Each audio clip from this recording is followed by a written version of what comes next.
অভিষেক বন্দ্যোপাধ্যায়ের মন্তব্যের প্রতিবাদে দুর্গাপুরে বিজেপির বিক্ষোভ, ছবি লক্ষ্য করে ডিম নিক্ষেপ। তৃণমূল কংগ্রেসের সর্বভারতীয় সাধারণ সম্পাদক অভিষেক বন্দ্যোপাধ্যায়ের সাম্প্রতিক এক মন্তব্যের প্রতিবাদে সোমবার দুর্গাপুর গভর্নমেন্ট কলেজের সামনে বিক্ষোভ কর্মসূচি পালন করে বিজেপি। বিক্ষোভে অভিষেক বন্দ্যোপাধ্যায়ের ছবিতে জুতোর মালা পরানো হয় এবং প্রতীকী প্রতিবাদ হিসেবে ডিম নিক্ষেপ করা হয়। বিক্ষোভকারীদের দাবি, অভিষেক বন্দ্যোপাধ্যায়ের মন্তব্য রাজনৈতিক উত্তেজনা সৃষ্টি করতে পারে এবং রাজ্যে অশান্তির পরিবেশ তৈরি হওয়ার আশঙ্কাও রয়েছে। তারা ওই মন্তব্যের তীব্র প্রতিবাদ জানিয়ে প্রশাসনের হস্তক্ষেপের দাবি তোলে। এই কর্মসূচিতে উপস্থিত ছিলেন বিজেপির ওবিসি মোর্চার জেলা সভাপতি স্বাধীন রায়। তিনি অভিযোগ করেন, অভিষেক বন্দ্যোপাধ্যায়ের বক্তব্য উস্কানিমূলক এবং এর বিরুদ্ধে আইনানুগ ব্যবস্থা নেওয়া উচিত। একই দাবি জানান দুর্গাপুর পশ্চিমের বিজেপি বিধায়ক লক্ষণ চন্দ্র ঘরুই। বিজেপি নেতৃত্বের বক্তব্য, রাজ্যে আইন শৃঙ্খলা বজায় রাখতে প্রশাসনের দ্রুত পদক্ষেপ নেওয়া উচিত। তবে উল্লেখ্য, অভিষেক বন্দ্যোপাধ্যায় বা তৃণমূল কংগ্রেসের পক্ষ থেকে এই অভিযোগের বিষয়ে তাৎক্ষণিক কোনো প্রতিক্রিয়া পাওয়া যায়নি।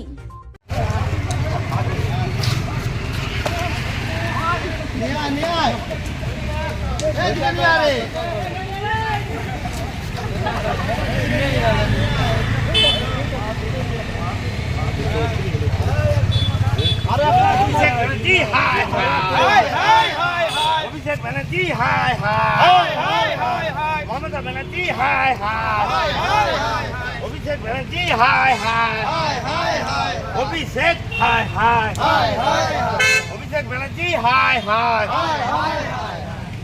গত পরশুদিনকে অভিষেক ব্যানার্জির যে অবৈধ জমির ওপরে যে অফিস, সেই অফিস সরকারের নির্দেশ মতো ভাঙা হয়েছে।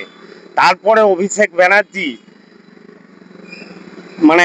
একটি কথা বলেছে যে 31-এ বিজেপি তৃণমূল ক্ষমতায় এলে আমরা বিজেপির একটা কার্যালয় রাখবো না, বিজেপির কর্মীদেরকে মারবো। মমতা ব্যানার্জি 2025-26 ভোটের আগে একটা সম্প্রদায়কে উস্কানি দিয়েছিল।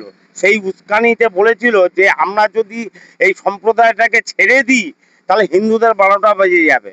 তো অভিষেক ব্যানার্জি ক্ষমতা থেকে যাবার পরেও তার এই ধরনের আচরণ, আর আমাদের নয়নের মণি মাননীয় শুভেন্দুদা, আমাদের পশ্চিমবাংলার জননেতা শুভেন্দুদার প্রশাসনকে ও চ্যালেঞ্জ করার অধিকারও কোথা থেকে পেল, আমরা এটা জানতে চাইছি। আজকে এই তারই প্রতিবাদে আমরা বিজেপির কর্মীরা আজকে উনার ডিম থেরাপি চললো অভিষেক ব্যানার্জির ওপরে। উনাকে সামনে পাইনি, তাই উনার ছবির প্রতিকৃতিতে আমরা ডিম থেরাপি দিলাম, জুতোর মালা পরালাম মুখে সমস্ত বিজেপির কর্মীরা মিলে উনার এই বক্তব্যের জন্য। আজ পর্যন্ত আমরা 4 তারিখে ক্ষমতায় আসার পর থেকে একটা তৃণমূলের অফিস আমরা দখল করিনি। আমাদের মাননীয় অভিভাবক পূর্ব বিধানসভা চন্দ্রশেখর দার নির্দেশ মতো যতগুলো 23 নম্বরে দেবু সাই, 25 নম্বরে দীপুল আহা, 26 নম্বরে দীপেন মাঝির অফিস আমি ফেরত দিয়ে এসেছি চাবি খুলে, আমাদের এমএলএ মাননীয় দাদা বিধায়কের নির্দেশ মতো। তারপরেও উনি বাইরে না বেরিয়ে এই কথাটা কি করে বলেন যে উনাদের অফিস ভেঙে যাচ্ছে, অফিস দখল করে নিচ্ছি, তৃণমূল কর্মীরা মার খাচ্ছে? তৃণমূল কর্মীদের একটাকেও মারা হয়নি, ওরা নিজেরা ভয়ে ঘর ছেড়েছে। কারণ 15 বছর মানুষের উপর যা অত্যাচার তৃণমূল করেছে। আজ লাভলি গায়ে কোথায় পালিয়ে বেড়াচ্ছেন কেন? পালিয়ে বেড়াচ্ছে কেন কাউন্সিলররা?